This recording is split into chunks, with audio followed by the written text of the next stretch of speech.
Good morning and welcome back to Tab York Live. I'm Elliot Rich and I'm delighted to be joined this morning by the lovely Clare Hutchison from One Recruitment. Good morning, Clare.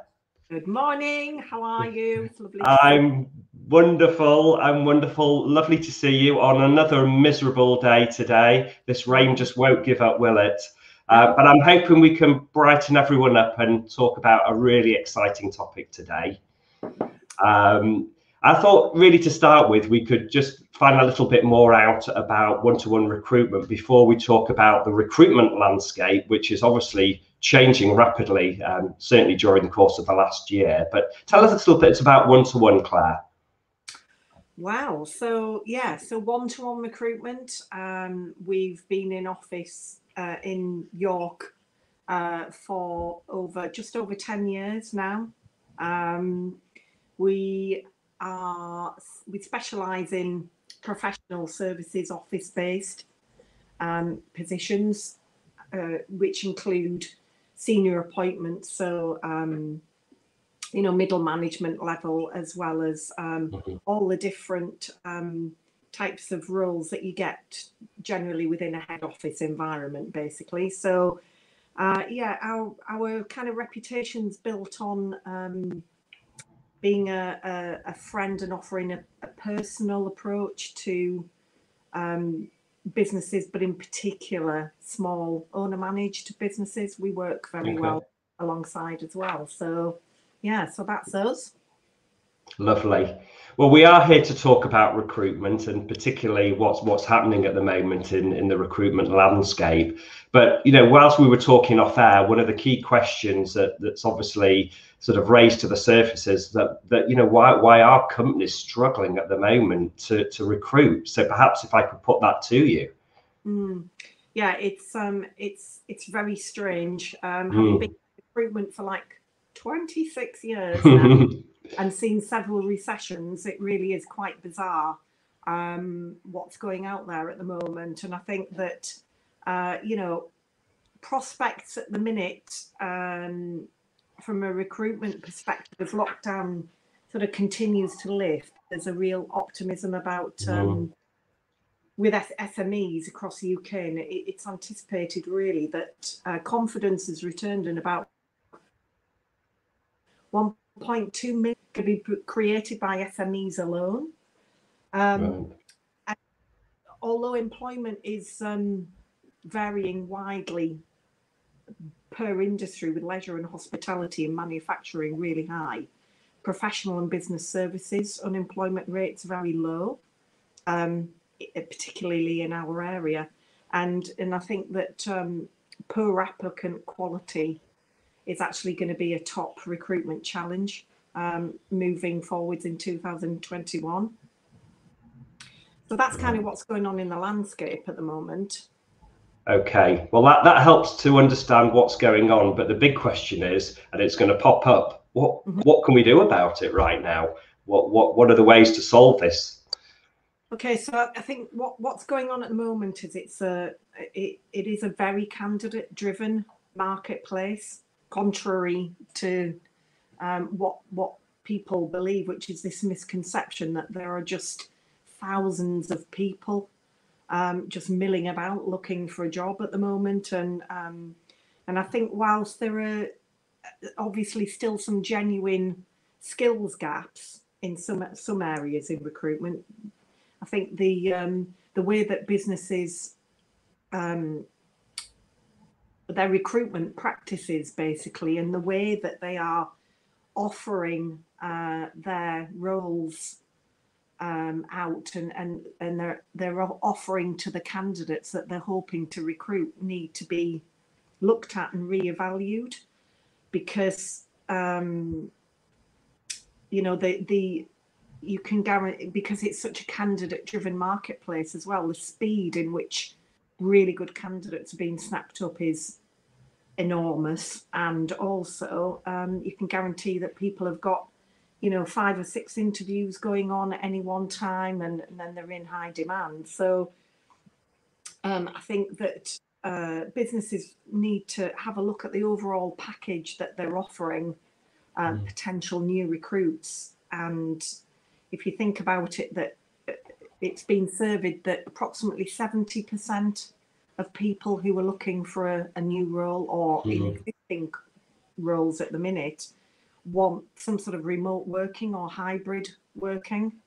Right. And also there's fears around security. So if they leave the job that they're in at the moment, even if they're not very happy, they're worried about being the last one in and the first one out. And Absolutely. also Yeah. there's a major concern about workplace safety as well.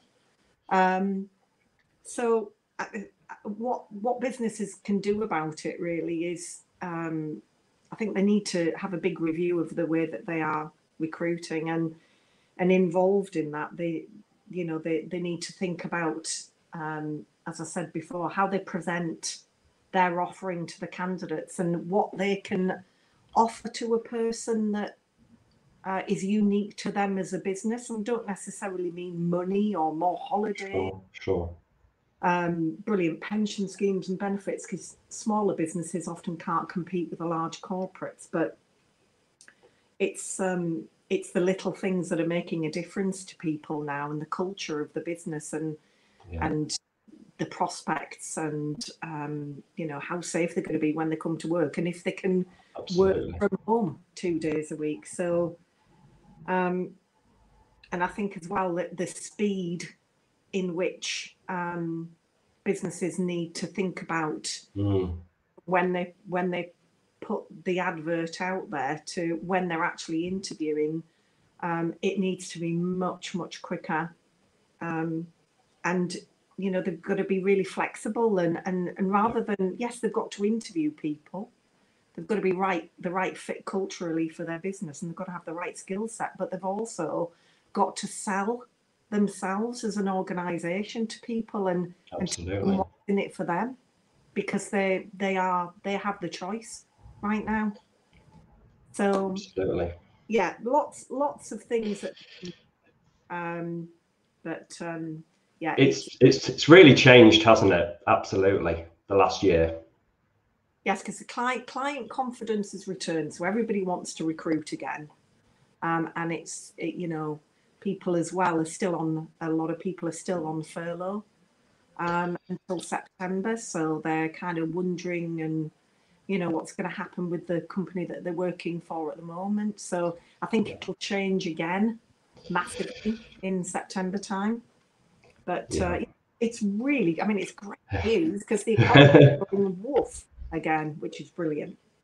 Yeah, that's absolutely fascinating. I mean, in my own role as a business coach and a business advisor, I'm working probably with many of your clients, the business owners, the individuals who are looking to grow their company, to perhaps replace roles or bring new talent and new positions into the company. And never has it been more important to find individuals who believe in that business and believe where that business is going, but also for the employers who are recruiting to find people who want to work there, who want that lifestyle. And there's so many parameters to take into consideration now.